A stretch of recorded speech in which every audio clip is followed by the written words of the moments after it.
ሰላም ምሰሶ ኢንቴሪየር ዲዛይነሮች ነን። ለቡ በሚገኘው ትራኮር ስቴት 170 ካሬ ላይ ያረፈ ባለ 4 ቤድሩም አፓርትመንት ሌክዠሪየስ በሆነ መልኩ ሰርተን ጨርሰናል። ኢንቴሪየር ዲዛይኑን ላሳያችሁ።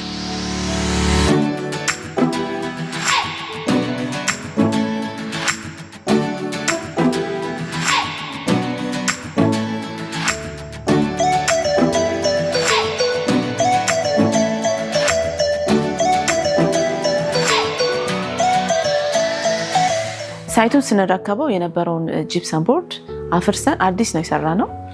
እንዲሁም ደግሞ ግድግዳዎቹ ባዶ ነበሩ፣ ነጭ የተቀባ ባዶ ቦታዎች ነበሩ። እኛ እነዛን ባዶ ቦታዎች ተጠቅመን የተለያዩ የማሳመሪያ ነገሮች ተጠቅመናል። ከዛ ውስጥ ቲቪ ዩኒት፣ ከሶፋ ጀርባ ያሉ ክላሲካል ፍሬሞች፣ እንዲሁም ደግሞ ዳይኒንግ ቴብሉ ጋር ኮንሶል ቴብል ተጠቅመናል። ለነዚህ ደግሞ የሚሆን የግድግዳ የማሳመር ስራ ሰርተናል ማለት ነው። እንዲሁም ደግሞ ፈርኒቸር አሬንጅመንት፣ የሶፋ አቀማመጥ፣ የዳይኒንግ ቦታ ሎኬሽን፣ ኦፕን ኪችን፣ ዳይኒንግ እነዚህን ቦታዎች አሬንጅመንቱን ክሬት አድርገናል። መጀመሪያ በዛ መሰረት ጂፕሰም ቦርዱን ሰርተናል ማለት ነው። መጀመሪያ ግን ስንረከበው የነበረው ጂፕሰም ቦርድ ከፈርኒቸር አሬንጅመንቱ ጋር ስለማይሄድ አዲስ ስንሰራኛ አብሮ ስላልሄደ ፕላስ ደግሞ በፊት የነበረው ጂፕሰም ቦርድ ኦልድ ስለነበረ ለመቀየር ተገደናል ማለት ነው።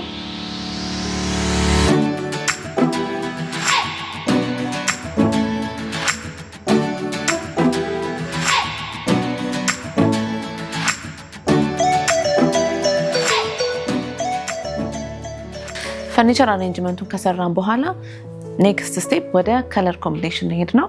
መጀመሪያ አፓርትመንቱ የነበረው ፍሎር ታይፕ ፐርኬ ስለነበር እሱን አልቀየር ነው።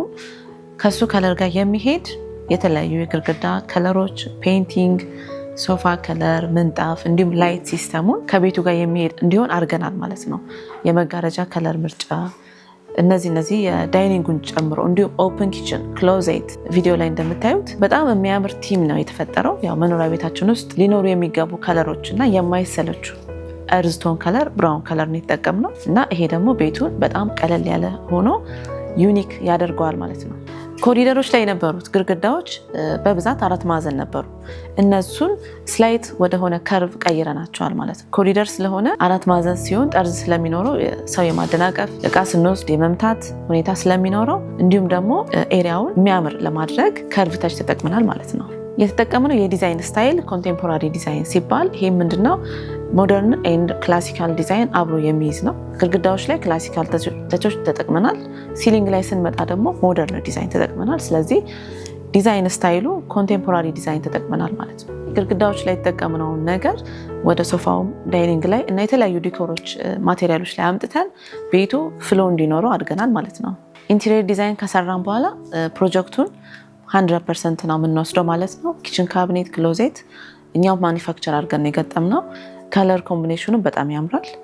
ስለዚህ ቤታችንን ስንሰራ ከዲዛይን ብቻ ሳይሆን ሙሉ ስራውን ዲዛይኑ ላይ ያለውን ነገር ሙሉን አፕላይ እናደርጋለን ማለት ነው። ላይቶቹ በጣም ሌክዠሪ ናቸው። ከመጀመሪያም ስንመርጥ ጀምሮ ኳሊቲ ያለው አይተምስ ነው የመረጥነው። ከቤቱ የከለር ቲም ጋር ዋርም ላይቶች ነው የተጠቀምነው። መኖሪያ ቤታችን የላይት ከለር ዋርም ሲሆን ቤታችንን እንዳንሰለቸው ያደርገናል። እንዲሁም ከተጠቀምነው የተለያዩ የሶፋ ከለር፣ ምንጣፍ፣ ዳይኒንግ ቼሮች፣ ቴብሉ ጋር አብሮ የሚሄደው ዋርም ከለር ስለሆነ ለዛ ነው ዋርም ላይት የተጠቀምነው ማለት ነው። ቤድሩም ላይ የተጠቀምነው የአልጋ ከለርም ካያችሁት ከተለያዩ የፓኔል እንዲሁም ክላዱ ጋር አብሮ ይሄዳል። ስለዚህ ማንኛውንም ማቴሪያል ስንገዛ ቤታችን ውስጥ ያለውን ነገር አስበን መሆን መቻል አለበት። ለዛ ነው እኛም ስንገዛ አልጋውን ከለሩ ከቤቱ ጋር ይሄዳል ብለን ቼክ ተደርጎ ነው። ኢንቴሪየር ዲዛይን በጣም ብዙ ጥቅሞች አሉት። አንደኛ ከኮስት አንጻር ቤታችንን ምንም ነገር ከመጀመራችን በፊት ዲዛይን ላይ ጨርሰን ነው ወደ ስራ የምንገባው ማለት ነው። ሁለተኛ ከታይም አንጻር ነው። ታይማችንን መሞከር ስንሞክር ይህም ካሰብነው ታይም በላይ ስለሚወስድብን ኦን ታይም አያልቅልንም። ለባለሙያ ስንሰጥ ግን በስኬጁል ስለሆነ የምንሰራው ኦን ታይም ያልቃል ማለት ነው። በሶስተኛ ደረጃ ደግሞ እቃ ስትመርጡ፣ ከለር ስትመርጡ ዲዛይን ካላት ትቸገሩ።